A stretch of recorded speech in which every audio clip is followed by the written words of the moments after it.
लग्नानंतर होईलच प्रेम या मालिकेचा आजचा म्हणजे 20 तारखेचा 20 डिसेंबरचा रिव्ह्यू तुम्ही ऐकत आहात मंडळी. अरे बाप रे बाप! आजचा तमाशा तर अगदी हाय लेव्हल व्होल्टेजचा आहे बरं का प्रेक्षकांनो. आज बघा हां, ती अनिशा म्हणते, "जीजू थांबा ना. अहो तुम्ही काव्याला आतापर्यंत समजून घेता आला ना, मग आताही समजून घ्या ना. तिला काय म्हणायचं ऐका ना." पार्थ म्हणत असतो, "आता मी तिला समजून घेऊ शकत नाही. आतापर्यंत समजावून थकून गेलोय मी. आई बाबा मी बाहेर चाललोय." आता असं म्हणतो आणि बाहेर जायला निघतो. मानिनताई म्हणतात, अरे पार्थ, अरे काय बोलतोयस बेटा? कुठे चाललायस तू असं?" पार्थचे बाबा म्हणतात, "पार्थ तू कुठेही जाऊ नकोस." आता पार्थ काहीच बोलत नाही, पण तिथून निघून जात असतो. मग काव्या त्याला आडवी होते आणि म्हणते, "थांबा ना पार्थ, असं काय करता? कुठेही जाऊ नका तुम्ही. ऐकून घ्या ना माझं पार्थ, झालं गेलं विसरून जा. अहो आपण पुन्हा एकदा सगळं कोरं करून नव्याने सुरुवात करूया ना. Please Parth, please." आता जेव्हा काव्या असं बोलत असते ना प्रेक्षकांनो, तेव्हा या वसु आत्या आणि रम्या डोक्यावर हात मारत असतात. काव्या म्हणत असते, "पार्थ, बघा ना माझ्याकडे. माझ्या मनावरची पाटी कोरी करून मी तुमच्याकडे आलीये ना." पार्थ काहीच ऐकून घ्यायच्या मनस्थितीत नाहीये बरं का. मी तुम्हाला खरं सांगू प्रेक्षकांनो, काय असतं ना, आपण मालिकेमध्ये एवढे इन्व्हॉल्व होऊन ही मालिका बघत असतो ना, कधी-कधी कुठल्यातरी कॅरेक्टरचा राग येतो आपल्याला, आपल्या मनाविरुद्ध वागत असतात मालिकेत म्हणून. तसं आज पार्थ आणि नंदिनीच्या बाबतीत झालंय. पार्थ त्या काव्याला म्हणतो, एवढं काव्या म्हणते, की "झालं गेलं विसरा, आपण नवीन सुरुवात करूया." तर पार्थ मात्र तिचं ऐकायला तयार नाहीये. पार्थ तिला म्हणतो, "तुमच्या मनाची पाटी कोरी झाली असेल, तर तुम्ही कोणाचंही नाव लिहा त्याच्यावरती." काय उत्तर आहे प्रेक्षकांनो? पार्थ म्हणतो, "माझ्या मनाची कोरी पाटी फुटली आहे. त्यावर काहीच नाव लिहिता येणार नाही. एक काम करा, तुम्ही तुमच्या वडिलांसोबत चालले जा. नाहीतर तुम्हाला इथे थांबायचं असेल तर थांबू शकता." आता काव्या त्याचा हात धरते आणि म्हणते, "पार्थ थांबा. थांबा देशमुख, मी तुम्हाला कुठेही जाऊ देणार नाहीये. तुम्हाला माझी शपथ आहे." पार्थ मात्र तिला म्हणतो, "हात सोडा माझा काव्या." काव्या म्हणते, "नाही, मी नाही सोडणार हात." मग आता पार्थ म्हणतो, "हात सोडा माझा काव्या." आता मध्येच रम्या आणि वसु आत्या खुसफुस करतात. रम्या म्हणते, "किती जिद्दी आहे बाई, हात सोडायलाच तयार नाहीये पार्थचा." वसु आत्या म्हणतात, "नाहीतर काय, हिला समजतच नाहीये काही गोष्टी, जा ना बाई, जा ना." पण आता काव्या मात्र हात जोडते आणि म्हणते, "असं काय करता पार्थ? हात जोडून विनंती करते तुम्हाला, नका ना असं करू." "अहो जाऊन जाऊन असे कुठे जाणार आणि का जाणार तुम्ही? कसे जाणार? मला सांगा बरं. तुम्ही तुम्ही हे तयार केलेलं नाव आहे ना आपल्या दोघांचं?" आता काव्या मंगळसूत्र दाखवते तेव्हा वसु आत्या म्हणतात, "अगं बाई, हे कधी झालं?" उगाच मध्ये-मध्ये या दोघींचं बोलणं ऐकवलंय बरं का. काव्या म्हणत असते, "असं काय करतात देशमुख?" ती रडून बोलत असते बरं का आणि म्हणत असते, "असं नाही करायचं देशमुख, मला सोडून नाही जायचं. या मंगळसूत्राला काही अर्थ आहे की नाही देशमुख? आपण वेगळे व्हायला एकत्र नाही आलोय." पार्थ म्हणतो, "आपण वेगळे व्हायला एकत्र नाही आलोय हे मी तुमच्या तोंडून नक्कीच ऐकलं असतं आणि आनंद झाला असता मला. पण हे जर बोलणं तुम्ही काही तासापूर्वी बोलला असतात ना, तर जास्ती चांगलं वाटलं असतं मला. पण आता हे तुमचं बोलणं ऐकून असं वाटतंय, की कोणीतरी माझ्या अंगावर ॲसिड फेकतंय आणि हे मी बनवलंय ना, द्या इकडे." असं म्हणून तो मंगळसूत्र मागतोय काव्याला. काव्या ते द्यायला तयार नसते. सगळेजण भांबावून बघत असतात या दोघांकडे. पार्थ म्हणतो, "इकडे द्या काव्या ते मंगळसूत्र, ते तुमच्या गळ्यात मला बघवत नाहीये." राग येतोय ना प्रेक्षकांनो, खरंच येतोय ना, मला पण येतोय बरं का. पार्थ आता काव्याला म्हणतो, "द्या ते मंगळसूत्र प्लीज काव्या." पण काव्या त्याला मानेने नकार देत असते, नाही म्हणत असते. पण पार्थ मात्र खूप जोरात ओरडतो तिच्यावर आणि म्हणतो, "आय सेड द्या म्हणलं ना, द्या." आता मानिनी पण ओरडते मध्येच, "पार्थ काय चाललंय तुझं हे?" पार्थ त्याच्या आईला असा हात दाखवतो, "तू गप्प बस" म्हणून. आता काव्या नाईलाजास्तव ते मंगळसूत्र काढून देते पार्थला. असं नाही वाटत आहे प्रेक्षकांनो, आज अतिरेक झाला. मी मनापासून सांगू तुम्हाला, आज एपिसोड पाहिला आणि माझा मूडच गेला. म्हणजे आता आपल्याला ही रडापडी आता खूप दिवस बघावी लागणार आहे. आता म्हणे पत्रकार येणार आहेत त्यांच्या घरी, आता पुन्हा इज्जतीचा पंचनामा वगैरे होणार आहे.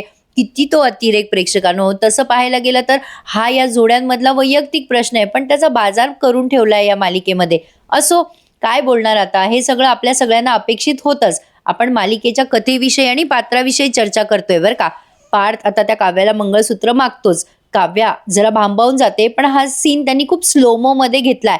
काव्या मंगळसूत्र काढून देते असं हळूच. पार्थ असा वाट बघतोय, कधी ती हातात देते आणि कधी मी तोडतोय. आणि लिटरली त्याने ते मंगळसूत्र तोडलंय बरं का प्रेक्षकांनो. त्याने बनवलंय म्हणून तो तोडू शकतो असं नाही ना होऊ शकत. काव्याच्या मनाचा त्याने विचारही केलेला नाहीये. ठीक आहे, एका बाजूने बघितलं तर तो खूप हर्ट झालाय, काव्याने त्याची फसवणूक केली आहे वगैरे असं असू शकतं. पण मला नाही वाटत आहे प्रेक्षकांनो, की काव्याने त्याची फसवणूक केली आहे. ती वेळोवेळी त्याला सांगत होती, की मला माझा भूतकाळ सांगू द्या, सांगू द्या. तिने काय अंधारात थोडी ठेवलं त्याला. हाच म्हणत होता, "मला तुमच्या भूतकाळाने काही फरक पडत नाही. कशाला उगाचच सगळ्या काय पाट्या कोऱ्या करा, मग आपण नवीन सुरुवात करू." हाच मागे लागला होता. पण आता जेव्हा स्वतःचा भाऊ आहे हे कळलं, तेव्हा याचे डोळे उघडले का काय झालं याचं याला माहिती. पण मला पार्थच्या भावना काही एक्सप्लेन करता येत नाहीयेत. तुम्हाला कदाचित कळल्या असतील तर मला कमेंटमध्ये नक्की कळवा. आणि तुम्ही दिलेल्या कमेंटसाठी, तुम्ही देत असलेल्या प्रतिसादासाठी खूप खूप थँक यू सो मच प्रेक्षकांनो. काल मी एक पोस्ट टाकली होती. त्यात तुम्हाला विचारलं होतं, की कोणाचा मुद्दा तुम्हाला बरोबर वाटतंय? खरंच खूप साऱ्या प्रेक्षकांनी काव्याची साथ दिली. छान वाटलं मला. एक स्त्री जेव्हा दुसऱ्या स्त्रीची साथ देते ना, तेव्हा खूप छान वाटतं प्रेक्षकांनो. बघा, आता हे जे सीन स्लोमोमध्ये चालू आहेत ना, इथे खूप वेळ तुम्हाला गाणं ऐकू येणार आहे. त्यामुळे थोडीशी बडबड माझी तुम्ही ऐकली आहे त्याबद्दल थँक यू. आता काव्या ते बघतच राहते पार्थकडे, की तो असं का करतोय. इथे त्यांनी एक सॅड सॉन्ग सुद्धा प्ले केलंय. पार्थ आता ते मंगळसूत्र तोडून अक्षरशः खाली फेकून देतो ते पेंडंट. आता काव्या ते बिचारी उचलते बरं का तुटलेलं मंगळसूत्र. कसं असतं बघा प्रेक्षकांनो, भावनांची कशी गुंतागुंत आहे ना. बिचारी काव्या त्या जीवावर जीवापाड प्रेम करत होती. तेव्हा काव्याने समाजासाठी, आई-वडिलांसाठी, बहिणीसाठी कॉम्प्रोमाईज केलं. पण आता आता ती जेव्हा तिचं आयुष्य नव्याने सुरू करते तेव्हा हे सगळं तिला का भोगावं लागत असेल बिचारीला. असो, पण आता पार्थ सगळ्यांसमोर म्हणतो, "2 तुकडे झालेत काव्या, तुमच्या माझ्या जगाचे. आपण एकत्र नाही राहू शकत." पार्थ काव्याला सांगतोय, की आपण आता एकत्र नाही राहू शकत. पार्थचे हे वाक्य ऐकून रम्या खुश झालीये. पार्थ चक्क काव्याला सांगतो, की "तुम्ही तुमच्या घरी जा काव्या आता आणि तुम्ही इथे राहा नाहीतर मी निघून जातो इथून." आता जेव्हा तो असं बोलत असतो तेव्हा ही काव्या त्याच्याकडे बघतच राहते हां प्रेक्षकांनो. अरे बापरे! एका क्षणात होत्याचं नव्हतं होऊन गेलंय यांच्या जगामध्ये. आता या रम्या आणि वसु आता किती आनंद व्यक्त करतायत बघा ना. यांच्या मनासारखं झालंच शेवटी सगळं. पार्थ त्याच्या खोलीत जातो, त्याचा कोट आदळतो आणि स्वतःच्या मनाशी काहीतरी विचार करायला लागतो बरं का.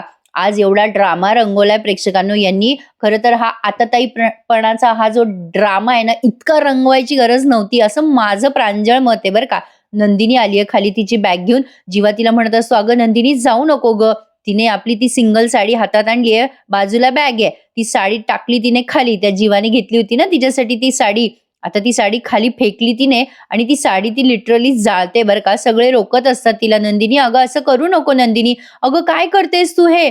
नंदिनीने बोले-बोलेपर्यंत त्या साडीला आग लावली आणि आता सगळेजण खूप भांबावतात आणि ते ढंगचिक-ढंगचिक लावलं त्यांनी म्युझिक पुन्हा. सगळ्यांचे चेहरे बघा कसे भांबावून गेलेत. नंदिनी साडीला आग लावते. जीवाच्या डोळ्यात पाणी आहे. आता रम्या म्हणते, "आई बघ ना." वसु आत्या म्हणतात, "अगो हे काय गं सगळं?" भावनांचा खेळ आणि जगासाठी तमाशा चालू आहे प्रेक्षकांनो, बाकी काही नाहीये. आता इथून पुढे सगळी रडापडीच बघायची आपल्याला. पण या सगळ्या प्रवासातून हे एकमेकांना कसे तारतायत हे बघणं इंटरेस्टिंग ठरेल कदाचित. आता ही नंदिनी सगळ्यांसमोर सांगते, "आज आज ही आग माझ्या नात्याला नाही, आज माझ्या विश्वासाला ही आग लागली आहे. माझ्या विश्वासाला तडा गेलाय." नंदिनी सगळ्यांसमोर बोलते बरं का आणि म्हणते, "जीवा मी तुम्हाला सांगितलं होतं कायम, मी माझा विश्वासघात सहन नाही करू शकत." असं म्हणून आता बॅग उचलून निघून गेलीये तिच्या वडिलांसोबत तिच्या माहेरी. सगळे तिच्या मागे-मागे जात असतात, "नको जाऊ, नको जाऊ." पण ती नाही ऐकत. शेवटी सगळी एक सुन्न शांतता पसरली आहे यांच्या घरात. काव्या नुसती विक्रमकडे बघते आणि म्हणते, "काका, काका मी मी मी इथून जाणं बेटर आहे." आता काव्या जेव्हा असं बोलते, तेव्हा मानिनी म्हणते, "थांब जरा काव्या, अगं तू तरी शांत हो." आता तेवढ्या तिथे पार्थ येतो बरं का. आता खरं तर या सिच्युएशनला म्हणजे हसू नये, पण तरी सुद्धा पार्थने हा ड्रामा करायची गरज नव्हती प्रेक्षकांनो. बादलीभर पाणी आणलंय त्याने तिथे आणि सगळ्यांसमोर अक्षरशः ते पाणी ओतून घेतलंय स्वतःवर. हे सगळं दाखवायची पार्थला खरंच गरज होती का? मला कमेंटमध्ये नक्की कळवा. आता सगळेजण पाहतच राहतात. पार्थला कदाचित त्याचा निषेध जाहीर करायचा असावा म्हणून त्याने ते पाणी डोक्यावर ओतून घेतलंय. आता काव्या, जीवा भांबावतात. ते मानिनी, विक्रम बिचारे त्यांनी या वयात काय काय सहन करावं प्रेक्षकांनो. काव्या आता बघतच राहते पार्थकडे. पार्थ ओला झालेला आहे आता पाणी अंगावर घेतल्यावर आणि म्हणतो, पार्थ सगळ्यांसमोर सांगतो, की आजपासनं हा पार्थ मेलाय. ही अंघोळ मी पार्थच्याच नावाने केली आहे. प्रेमावर विश्वास ठेवणारा पार्थ आता कायमचा गेला. असं तो सगळ्यांसमोर सांगतोय मुद्दाम. इथे सुद्धा तुम्हाला एक सॅड सॉन्ग ऐकायला मिळणार आहे. सगळेजण पार्थकडे नुसतं बघतायत. काव्या तर बिचारी निरुत्तर झाली आहे. पार्थ एवढंच बोलतो आणि चालला जातो बादली फेकून तिथून निघून. आता जीवाला पण उमजेना काय करावं, काय अशा वेळेला सिच्युएशन मध्ये काय करावं. बिचारे विक्रम आणि मानिनी, मला त्या दोघांसाठीच वाईट वाटतंय हा प्रेक्षकांनो. यांचा सगळा संसार उद्ध्वस्त झाला हो विनाकारण. काही चूक नसताना बहिणीला सांभाळलं ना त्यांनी, त्याची शिक्षा नको का त्यांना मिळायला. असो, आता जीवा त्या आग लागलेल्या साडीजवळ असा खाली बसतो गुडघे टेकून बरं का प्रेक्षकांनो, आणि म्हणतो, "तू आपलं नातं जाळलंस चकाचक बाई, तू आपलं नातं जाळलंस गं, पण मी आता त्याच आगीच्या राखेतून आपलं नवीन नातं तयार करणार. याच राखेतून मी आपलं नवीन जग निर्माण करेल चकाचक बाई, शब्द आहे या पसारेवाल्याचा." असं जीवा बोलतो आणि मग ही काव्या पण अशी गुडघ्यावर बसते बरं का त्या आगीच्या समोर आणि म्हणते, "मेलेलं नातं जिवंत करायची धमक आहे या काव्यामध्ये. हा प्रेम करणारा पार्थ देशमुख मी पुन्हा मिळवेल देशमुख." असं काव्या स्वतःच्याच मनाशी ठरवते. जीवा आणि काव्याने ठरवलंय, की त्यांनी आधी त्यांचं नातं गमावलं, पण त्यांनी नव्याने निर्माण केलेले नातं ते आता विसरणार नाहीयेत आणि ते नातं ते पुन्हा कमावणार. काय वाटतं प्रेक्षकांनो, त्यांच्या या प्रवासामध्ये त्यांचे घरचे त्यांची साथ देतील का? अर्थात विक्रम आणि मानिनी त्यांची साथ देतीलच, कारण त्यांनी त्यांच्या या मुलांचा प्रवास खूप जवळून पाहिलाय. काव्या निघून जाते तिच्या खोलीमध्ये आणि इकडे हा जीवा निघून जातो त्याच्या खोलीत. सॉरी प्रेक्षकांनो, काव्या तिच्या माहेरी जाते बरं का, नंदिनीच्या मागे मागे. विक्रम आणि मानिनी एकटेच बिचारे घरामध्ये. वसू आत्या आणि रम्या काय चालल्या जातात त्यांच्या खोलीत. तिथे आग लागलेली, सगळं अस्तव्यस्त पडलेलं आणि ती पार्टी सुद्धा आता खाली पडून जाते प्रेक्षकांनो. बिचारे विक्रम आणि मानिनी लागतात रडायला आणि या क्षणाला रम्याच्या पण डोळ्यात पाणी आलंय बरं का, कारण पार्थच्या डोळ्यात पाणी आलंय. आणि प्रेक्षकांनो, पुढचा प्रोमो पाहून तर तुम्हाला अक्षरशः काय वाटणार आहे मी सांगू शकत नाही. आता हा पार्थ आहे ना, तर रम्यासोबत फ्लर्ट करायला लागणार आहे बरं का. का तर कदाचित काव्याला जेलस व्हावं म्हणून असं काहीतरी त्यांनी दाखवलंय बरं का प्रोमोमध्ये. आता नेमकं काय भानगड आहे ना ते तुम्ही बघा. आता हे सगळे चालले जातात आपापल्या मार्गावर, पण एकटे राहतात विक्रम आणि मानिनी. मला या दोघांसाठी खूप वाईट वाटतंय खरंच बिचारे. असो, तर आता इकडे नंदिनीबाई आल्यात माहेरी बरं का. तिचे वडील तिला सावरतात, "बस बेटा, काळजी करू नको" असं म्हणतात. तिला पाणी देतात आल्यावर, तिच्या डोक्यावरून हात फिरवतात. असा छान एक इमोशनल सीन रंगवलाय. नंदिनीची आई तर नाहीच आहेत घरी बरं का. नंदिनीला तिचे बाबा म्हणत असतात, "नंदिनी बेटा पाणी घे गं." आता ती पाणी घ्यायला लागते ना, तेव्हा ते काचेचा ग्लास असतो. त्या काचेच्या ग्लासमधून तिला तिच्या हातावर ते जीवानदिनी लिहिलेलं दिसतं. जीवाने लिहिलेलं असतं ना पार्टीच्या आधी. नंदिनी ते बघते आणि ढसाढसा रडायला लागते. तिच्या वडिलांना तिची ही अवस्था सहन होत नसते. तिचे वडील म्हणत असतात, "नंदिनी बेटा पाणी पी ना." नंदिनी 2 घोट पाणी पिते बरं का. आता खूप रडते ती. काय रिएक्ट करावं ते कळेना. नंदिनीच्या बाबतीत आपण विचार करू शकतो प्रेक्षकांनो, तिच्यावर खरंच झालाय थोडाफार अन्याय. म्हणजे तिला बिचारीला या सगळ्याची कल्पना नव्हती. तिने पण जीवावर जीवापाड प्रेम केलं होतं. पण असो, आता काय सांगावं आणि काय बोलावं? ज्याच्या त्याच्या भावना आहेत ह्या ज्याच्या त्यालाच कळतात. आता थोड्याच वेळात तिथे काव्य येते. काव्य आल्यावर तिचे वडील तिच्याकडे रागाने बघायला लागतात आणि नंदिनी आश्चर्याने. इकडे आता मानिनी पार्थचा दरवाजा वाजवत असते. या सीनमध्ये तुम्ही बघत आहात. मानिनी म्हणत असते, "पार्थ, अरे बाबा दरवाजा उघड रे. अरे बोलूयात आपण. सोडूयात रे प्रश्न सगळे. अरे काहीतरी सोल्युशन निघेल. पार्थ दार उघड रे. अरे बाबा तुला रडायचं तर रड. माझ्या कुशीत शिरून रड, पण असा कुडत बसू नको रे पार्थ. दार काय लावतोस रे?" साहजिक आहे प्रेक्षकांनो, आई वडिलांना या क्षणाला भीती वाटू शकते, की आपलं मूल काही बरं वाईट तर करून घेणार नाही ना जीवाचं. असं काहीतरी वाटत असावं मानिनीला. इकडे पार्थ खूप असा ओल्या अंगानेच बसलाय. खूप असं ड्रामा रंगवलाय त्यांनी. मग ती रम्या येते आणि म्हणते, "मामी काय झालं गं?" आता ह्या मानिनीबाई म्हणतात, "अगं रम्या, पार्थ नाही उघडत आहे गं दार. बाई सांग तू तरी. तुझं ऐकेल का बघ." रम्या लगे दार वाजवायला लागते. "पार्थ, अरे दरवाजा उघड रे. अरे मामी हका मारते तुला बाहेर. ए पार्थ, अरे दार उघड." मानिनी पण ओरडत असते, "उघड रे बाबा, दार उघड." हा काही दार उघडायला तयार नाहीये. केवढा मॅच्युअर्ड आहे बरं हा प्रेक्षकांनो. ठीक आहे, मॅच्युअर्ड आहे, पण तोही दुःखी झालाय म्हणून कदाचित असा रिॲक्ट करत असावा. कदाचित काय म्हणूनच रिॲक्ट करतोय म्हणा. मी पण काय कदाचित म्हणते. असो, आता मानिनी म्हणते, "अगं ए बाई रम्या, उघडायला सांग ना गं दार त्याला. ए पार्थ, अरे बाबा दार उघड." मानिनीला काही उमजेना आता काय करावं. रम्या म्हणत असते, "ए पार्थ, अरे दार उघड. बाहेर बाहेर ये बाबा. अरे मामी मामी रडते रे पार्थ. अरे हवं तर मी मी जाऊ का इथून? हे बघ मामीसाठी बाहेर ये. ए पार्थ, अरे दार उघड. ऐकू येतंय का तुला पार्थ?" सगळं ऐकू येतंय पार्थला, पण तो दार उघडत नाहीये. रम्या म्हणत असते, "अरे स्वतःला कोंडून प्रश्न सुटतील का? पार्थ दार उघड." मानिनी शेवटी रम्याच्या गळ्यात पडून रडते. "अगं रम्या, त्याला सांग ना गं दार उघडायला." मानिनी या क्षणाला काय करणार होती प्रेक्षकांनो? तिच्या समोर रम्याच आहे ना, बाकी तर सगळे सोडून गेलेत. इकडे बघा आता काव्या नंदिनीच्या जवळ म्हणजे नंदिनीच्या पायाजवळ बसलीये आणि तिला म्हणत असते, की "ताई, अगं रडू नकोस, तू मला जाब विचार ना." तेवढ्यात आता ह्या काव्याची लहानी बहीण आहे ना, ती वडिलांना खुणवते बरं का, की "बाबा तुम्ही त्यांच्यामध्ये बोलू नका" म्हणून. काव्या म्हणत असते, "ताई, अगं तू माझ्या कानाखाली मार बरं, मार. बोल माझ्याशी. नंदिनी म्हणते, "आरुषी, आई कधी येणार आहे? येणार नसेल तर सांग, मी स्वयंपाकाची तयारी करते." म्हणजे तिला काव्याशी बोलायचं नाहीये म्हणून ती अगदी स्तब्ध अशी आहे. तर आता आरुषी म्हणत असते, "अगं ताई, नंदिनी अजिबात बोलायला तयार नाहीये काव्याशी." काव्या तरी पण म्हणत असते, "ए ताई, बघ ना गं काव्याकडे एकदा, तुझ्या काव्याकडे बघ." "अगं ताई, तुझी काव्या मुद्दाम करेल का गं असं? मला माहीत होतं गं ताई. अगं, हे सगळं असं होणार आहे मला माहीत होतं. ताई विश्वास ठेव गं माझ्यावर. तुझी अशी अवस्था नव्हती बघायची मला म्हणून मी नव्हतं सांगितलं गं तुला.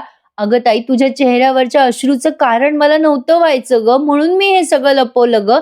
अगं ताई, असं काय करतेस? मी ह्या सगळ्या मनात ठेवून गोष्टी कशी जगत आले ते माझं मला माहिती गं ताई. ए ताई, बोल ना माझ्याशी.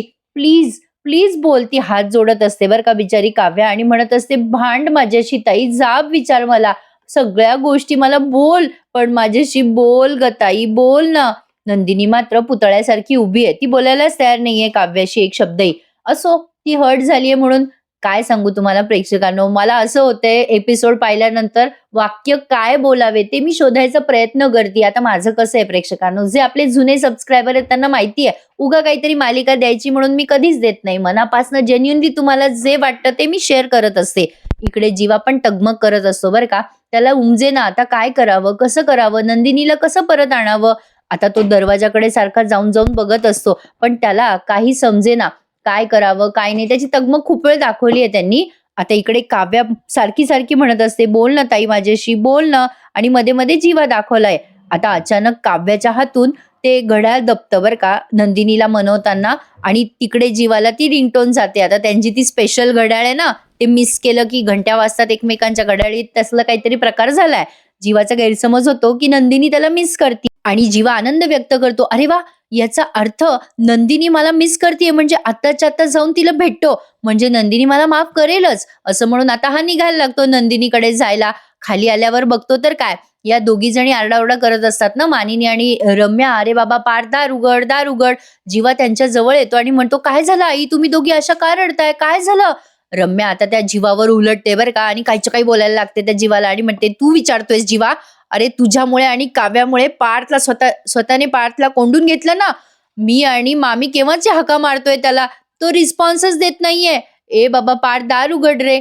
जीवा म्हणतो, "आई बाबा कुठे? मी बाबाला बोलवतो ना."